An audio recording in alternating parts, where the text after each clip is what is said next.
Hi friends, short വീഡിയോയ്ക്ക് എല്ലാവർക്കും സ്വാഗതം. അപ്പോൾ ഇന്ന് നമ്മൾ പരിപ്പ് പായസമായിട്ട് വയ്ക്കാൻ പോകുന്നത്. അപ്പോൾ അതിന് വേണ്ടിയിട്ട് പരിപ്പൊക്കെ വറുത്തിട്ട് നമ്മൾ വേവിച്ചിട്ട് ഉടച്ചെടുത്തിട്ടുണ്ട് കേട്ടോ. അപ്പോൾ നമ്മളിനി ഇതിലേക്ക് ശർക്കര ഉരുക്കി വെച്ചത് ഒഴിച്ചു കൊടുക്കുകയാണ്. ഇനി നമ്മളിതൊന്ന് തിളപ്പിച്ചെടുക്കട്ടെ. എന്നിട്ട് അതിന് ശേഷം നമ്മളിത് തേങ്ങ ചിരവി വെച്ചിട്ടുണ്ട്. നമ്മൾ 2 തേങ്ങയായിട്ട് ചിരവി വെച്ചിട്ടുണ്ട്. അപ്പോൾ അതിൻ്റെ 1-ാം പാലും 2-ാം പാലായിട്ട് തിരിച്ചെടുത്തിട്ടുണ്ട്.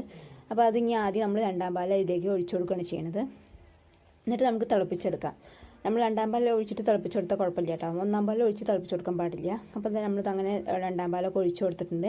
ഇത് നന്നായിട്ട് ഒന്ന് തിളച്ച് വന്നിട്ടുണ്ട് കേട്ടോ. അപ്പോൾ തിളച്ച് വന്ന ശേഷം നമുക്കിതിലേക്ക് ഇത് നമ്മൾ വാങ്ങി വെച്ച ശേഷം നമ്മൾ ഇതിലേക്ക് 1-ാം പാൽ ഒഴിച്ച് കൊടുക്കുകയാണ്. എന്നിട്ട് നമ്മൾ അതിലേക്ക് ഏലക്ക നമ്മൾ ചതച്ച് വെച്ചിട്ടുണ്ട്, അതിട്ട് കൊടുക്കുകയാണ്. പിന്നെ നമ്മൾ കൊട്ടത്തേങ്ങ എന്നൊക്കെ പറയും, വെള്ളമില്ലാത്ത തേങ്ങ നമ്മൾ അരിഞ്ഞ് വെച്ച ശേഷം വറുത്തെടുത്തിട്ടുണ്ട് നെയ്യിൽ. അപ്പോൾ അതും കൂടി ഇട്ട് കൊടുക്കുകയാണ്. അപ്പോൾ അങ്ങനെ നമ്മളുടെ പായസം റെഡിയായി വന്നിട്ടുണ്ട് കേട്ടോ. നല്ല ടേസ്റ്റിയാണ്.